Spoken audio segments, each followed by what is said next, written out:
그 오늘 말씀은 야고보서 처음 시작할 때 그때에 말씀하시던 말씀과 다른 것이 아닙니다. 내 형제들아 여러 가지 시험을 당하거든 온전히 기쁘게 여기라 말씀하셨던 1장의 첫 머리처럼 그들에게 인내하고 참으라고 그렇게 말씀하시죠. 그러므로 형제들아 주께서 강림하시기까지 길이 참으라 이렇게 말씀하세요. 여러분 재림의 날 그날을 바라보면서 그래서 이 땅 가운데 억울하고 악한 일을 당하더라도 인내로 자신의 삶을 채우는 자가 진정으로 지혜로운 사람이니 그렇게 억울하고 악한 일을 당했다 할지라도 그것을 분노로 칼로 그리고 그렇게 복수하는 길로 그렇게 내라고 말씀하시는 게 아니고 참으라고 말씀하십니다. 참으라고 말씀하실 때 그때에 말씀하시는 것이 농부의 예입니다. 보라 농부가 땅에서 나는 귀한 열매를 바라고 길이 참아 이른 비와 늦은 비를 기다린다. 그러니 너희도 기다려라 그렇게 말씀하십니다. 여러분 이 농부의 예를 든 것은 그 당시에 이제 뭐 월급을 이 상업을 통해서 이 이익을 내는 사람들과는 다른 종류의 사람들을 얘기하는 거죠. 그러면 장사도 굉장히 중요한 어떻게 보면 더 많은 이익을 내는 방식의 삶이 되겠지만 그러나 여기 농부로 살아가는 것이 사실은 모든 산업의 근간입니다. 그렇죠? 이 상인들도 농부들이 내는 하늘이 내는 그 생산물에 의해서 트레이드를 하니까 무역을 하게 되니까 상업 활동을 하게 되니까 그래서 이익을 내죠. 물론 지금 와서 이제 산업혁명을 겪으면서 많은 물자들을 내지만 그러나 먹는 것이 인간 생활의 가장 기본이고 그 먹는 것을 내는 것의 기본은 농사입니다. 그리고 우리가 알듯이 농사는 그 생산물을 추수한 것을 그 중간에 미리 끌어서 추수하기가 어렵습니다. 지금처럼 뭐 비닐하우스가 있던 시대가 아니잖아요. 그 시대에는 비닐하우스 없이 온 이제 이 농사의 열매를 하늘을 바라보면서 하늘에 기대어서 하늘의 은혜를 구하면서 그래서 생산을 하던 시기인데 그때 이른 비와 늦은 비가 없으면 농사를 망치게 되듯이 그 농부가 그렇게 하늘의 은총을 바라면서 구하면서 그렇게 기다리듯이 우리도 추수의 날을 기다리면서 그렇게 우리의 인내를 하나님께서 추수할 때를 기다리면서 있어야 한다고 말씀하시는 거예요. 이른 비는 우리랑 조금 이제 달라서 파종할 때에 내리는 비입니다. 씨를 뿌릴 때 내리는 비입니다. 그 비가 내리지 않으면 파종해도 그 씨가 땅에 이제 깊이 뿌리 내리기가 어렵습니다. 이 이른 비의 은혜가 있어야 되고 그래야 씨를 뿌려도 그 씨가 이제 발아해서 이제 농작물로 자라서 추수할 때까지 풍성하게 자랄 수 있으니까 이른 비가 반드시 있어야 하는 것이고요. 그리고 늦은 비가 있어야 합니다. 이 늦은 비가 없으면 이른 비가 아무리 아름답게 내려도 열매가 무색하게 됩니다. 쭉정이와 가라지가 가득하게 되는 일이 일어나는 거죠. 그래서 마지막 때에 내리는 비가 너무도 중요합니다. 늦은 비가 너무나 중요합니다. 이 비가 한 3, 4월쯤에 내리는 비입니다. 10월쯤에 내리는 이른 비와 3, 4월쯤에 내리는 늦은 비가 농사를 결정하고 그 중간에 농부는 애쓰고 힘쓰고 그리고 열매가 맺힐 때까지 인내해야 합니다. 여러분 이 부분을 가지고 이른 비와 늦은 비 이 요엘서의 말씀을 가지고 말씀을 전한 사람이 있잖아요. 요엘이라는 사람이 그 말씀을 전했고요. 그리고 우리가 다 알듯이 그 말씀을 가져다가 우리 베드로가 오순절날 이 디아스포라 유대인들이 이 예루살렘에 모였을 때 이 말씀을 전합니다. 그때 왜 이 말씀을 했냐면 이 오순절이 하나님의 이른비라고 말씀하시는 거예요. 그렇게 따지면 구약은 하나님이 농사하기 위해서 준비하신 시기입니다. 농사하기 위해서 준비하신 시기고 그리고 오순절날 이른비가 내렸어요. 그리고 이 이른비는요 나라와 민족마다 하나님께서 내려주십니다. 우리 민족의 이른비는 아무리 봐도 1907년에 평양 대붕인 것 같아요. 그래서 하나님께서 그 이른비를 주셔서 하나님께서 우리 민족 가운데 귀하고 아름다운 일을 시작하셨습니다. 그리고 마지막 때에 재림의 때에 주님 다시 오실 그 때에 저는 모든 민족에게 이 늦은 비가 내릴 거라고 믿습니다. 그래서 하나님께서 이 땅 가운데서 추수를 충실하게 아름답게 이루기를 원하시는 것이죠. 이른 비와 늦은 비를 농부이신 이 인류를 추수하기 위해서, 인류를 구원하시기 위해서 일하신 하나님께서 그렇게 이른 비와 늦은 비의 기간 가운데 하나님도 인내하십니다. 하나님도 오래 참으시면서 그렇게 일하시고 계시고요. 그리고 우리에게 말씀하시는 거예요. 너희도 길이 참고 마음을 굳건하게 하라. 주의 강림이 가까우니라. 여러분, 이른 비가 시작됐으면 그러면 늦은 비는 반드시 하나님께서 하늘 농부이신 주님께서 충실하게 준비하고 계실 줄로 믿으시기를 주님의 이름으로 축복합니다. 그럼 그렇게 이 초대교회의 성도들은 임박한 종말론을 믿었어요. 주님이 곧 오신다, 얼마 지나지 않아서 곧 오신다, 그렇게 믿고 있었지만 문제는 모든 민족에게 이 복음이 가지 못한 것이 문제입니다. 여러분, 그래서 아직까지 시간이 남아 있습니다. 그 가운데 우리는 길이 참는 일, 이 인내하는 일에 온 마음을 다하고 주님께서 명하신 일을 충실하게 수행하시는 여러분과 제가 되기를 주님의 이름으로 축복합니다. 여러분, 마음을 굳건히 해야 한다고 말씀하세요. 인내하려면, 길이 참으려면 마음을 굳건하게 해야 합니다. 여러분, 마음을 굳건하게 하기 위해서 다지는 일이 필요한 거죠. 다지는 일이, 이 땅도 이 튼튼하게 땅을 다져야 그 땅이 이 문제가 생기지 않고 기름지게 되고 아름답게 되는 일이 일어납니다. 여러분, 우리의 마음도 다져야 됩니다. 꼭꼭 밟아야 됩니다. 여러분, 있어야 될 자리에 우리의 마음이 굳건하게 있어야 되는 것이죠. 여러분, 여러분의 마음을 굳건하게 하시기를 주님의 이름으로 축복합니다. 여러분, 가족에게는 마음을 굳건하게 해서 강팍하게 행하면서 이 죄에 대해서는 마음이 이렇게 굳건하지 못하고 스물스물하면 큰 문제가 일어나는 거예요. 여러분, 가족에게는 부드러운 마음을 가지시고 우리 죄에 대해서, 악에 대해서는 굳건한 마음 가지고, 인내하기 싫을 때, 화를 내고 싶을 때, 분노하고 싶을 때, 복수하고 싶을 때, 그때에 마음을 굳건하게 해서 주님의 심판이 가깝다는 사실을 기다리시는 여러분 되시기를 주님의 이름으로 축복합니다. 여러분, 주의 강림이 가깝다고 얘기해요. 앞에서는 이 주의 날을 사륙의 날이라고 얘기하면서 부자들아 너희들이 사륙, 도살당할 그런 하나님의 심판의 대상이라고 얘기하면서 여기에서는 너희가 마음을 굳건하게 하고 인내하게 될 그 동기로서 주의 강림을 말씀하신단 말이죠. 왜 그렇습니까? 이 주님의 다시 오심은 악한 자들에게는 심판의 날이고 사륙의 날일지라도 우리에게는 회복의 날이고 기쁨의 날인 줄로 믿으시기를 주님의 이름으로 축복합니다. 여러분, 주님께서 오실 때 무슨 일이 일어납니까? 우리의 소망이나 기쁨이나 자랑의 면류관이 무엇이냐? 그가 강림하실 때 우리 주 앞에 너희가 아니냐?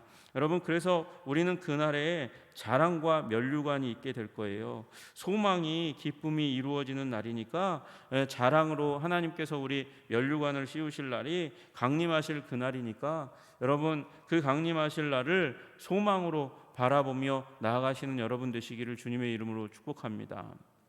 여러분, 에스카톨로지가 종말론이라는 말에 이제 영어 표현이에요. 에스카톨로지, 끝에 관한 이야기인 거죠. 그러나 여러분이 에스카톨로지는 다만 끝만 아니고 절정을 의미하는 거예요. 발단, 전개, 위기, 절정, 결말은 천국이죠. 그리고 그 천국을 오게 하는, 그리고 우리 인류의 역사에 결국 절정에 이르게 하는 사건은 예수님이 다시 오시는 주의 강림의 날, 재림의 날인 줄로 믿습니다.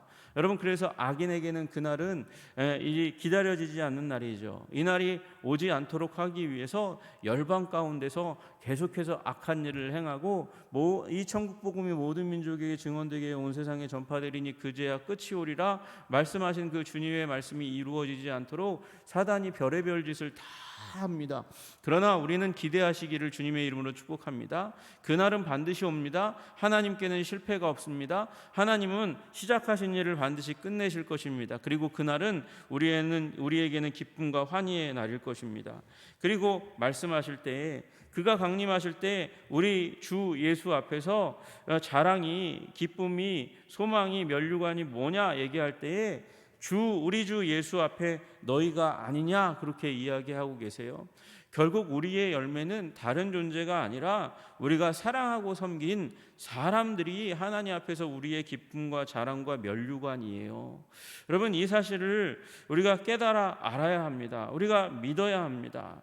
여러분, 데살로니가 전서 3장 13절에서 말씀하십니다. 너희 마음을 굳건하게 하시고 우리 주 예수께서 그의 모든 성도와 함께 강림하실 때에 하나님 우리 아버지 앞에서 거룩함에 흠이 없게 하시기를 원하노라. 또 열매가 뭐냐면 우리의 거룩함이라고 말씀하고 계세요. 여러분, 우리의 거룩함, 나의 인격을 주님 앞에서 보이기에 부끄러움이 없도록 그렇게 주의 강림의 날 우리 자신을 깨끗하게 성결하게 하시는 여러분 되시기를 주님의 이름으로 축복합니다. 그렇게 성결하게 할 때 가장 중요한 부분 중에 하나가 관계입니다. 관계. 그래서 주님께서 말씀하시는 거예요. 주의 형제 야고보를 통해서 말씀하세요.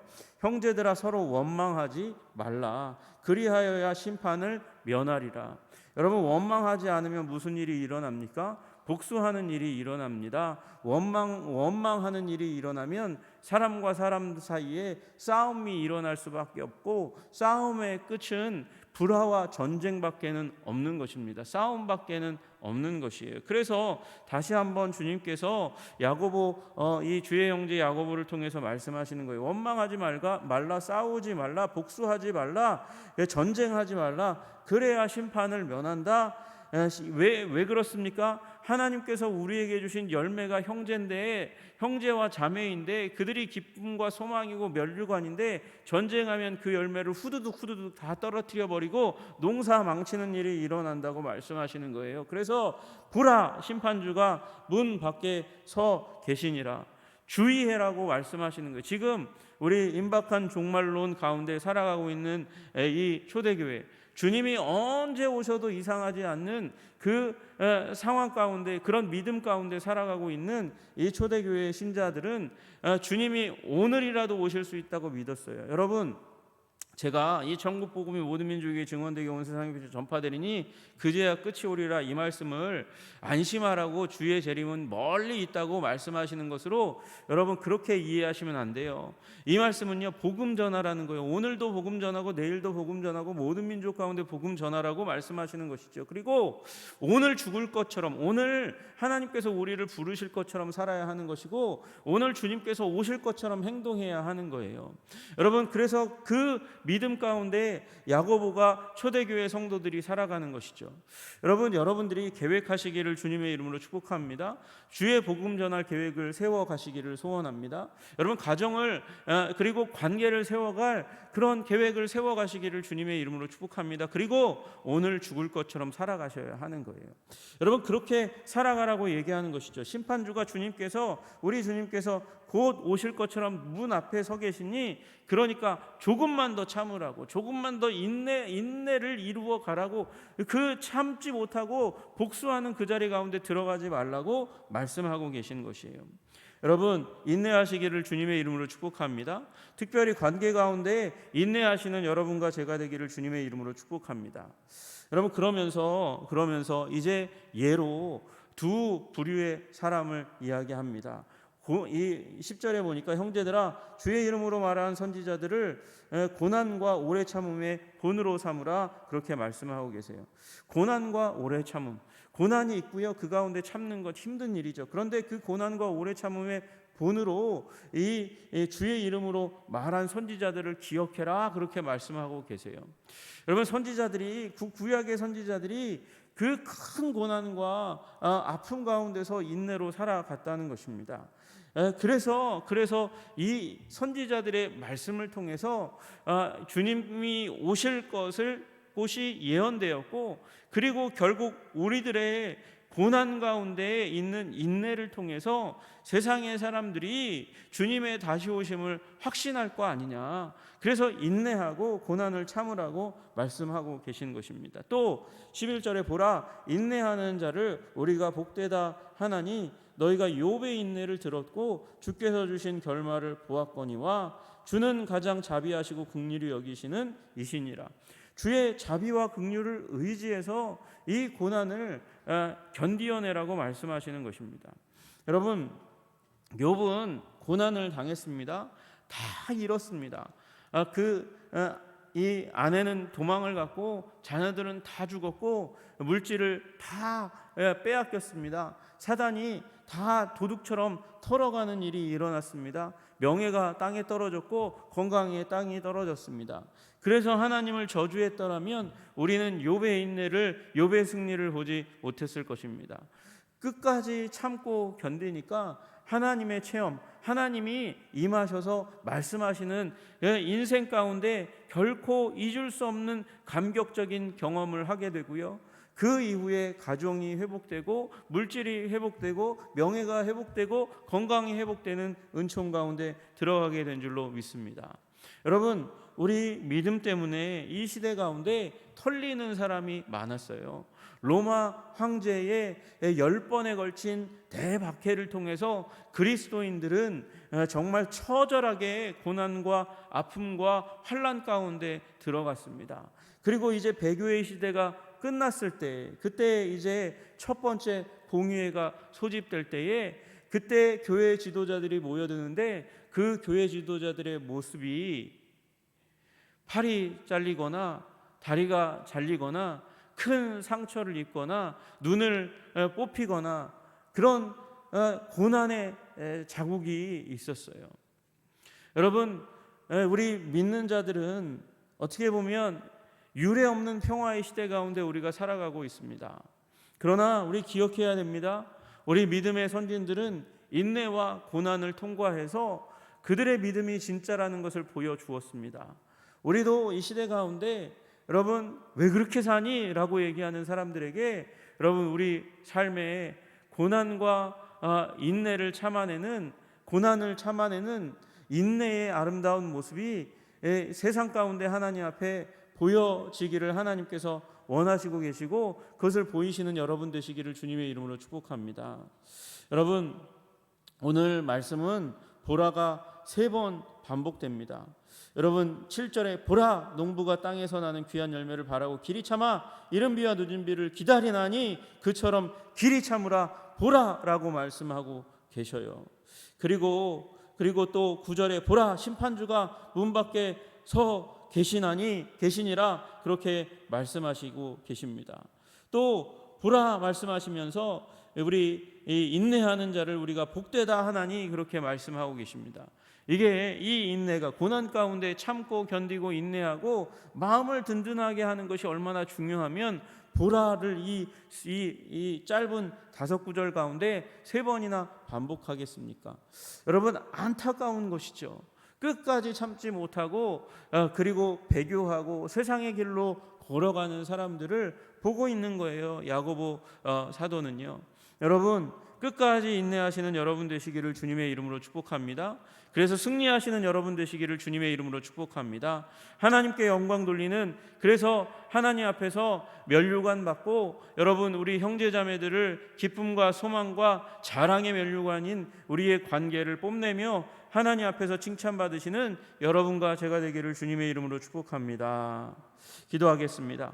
하나님 아버지, 우리 마지막 날 심판의 날, 그러나 우리에게는 소망과 기쁨의 날, 주님께서 우리에게 칭찬하실 날, 그래서 오늘 우리도 그날을 바라보면서 우리의 마음을 든든히 하고 인내하고 격려하고 아버지의 마음을 다지고 주님 앞에서 더 견고하게 살아가기를 아버지 그렇게 바라보는 그날을 이미 땡겨와서 오늘의 삶 가운데 살아갈 수 있는 우리들이 될 수 있도록 주님 도와주시고 인도하여 주시옵소서.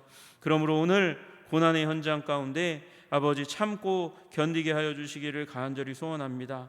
악과 분노를 쏟아내지 않도록 주님 도와주시고 사랑으로 반응하고 격려하고 축복하고 하나님 아버지 앞에서 추수를 기다리는 우리 하나님의 백성들 다 될 수 있도록 주님 도와주시고 인도하여 주시옵소서. 예수님 이름 받들어 기도드리옵나이다. 아멘.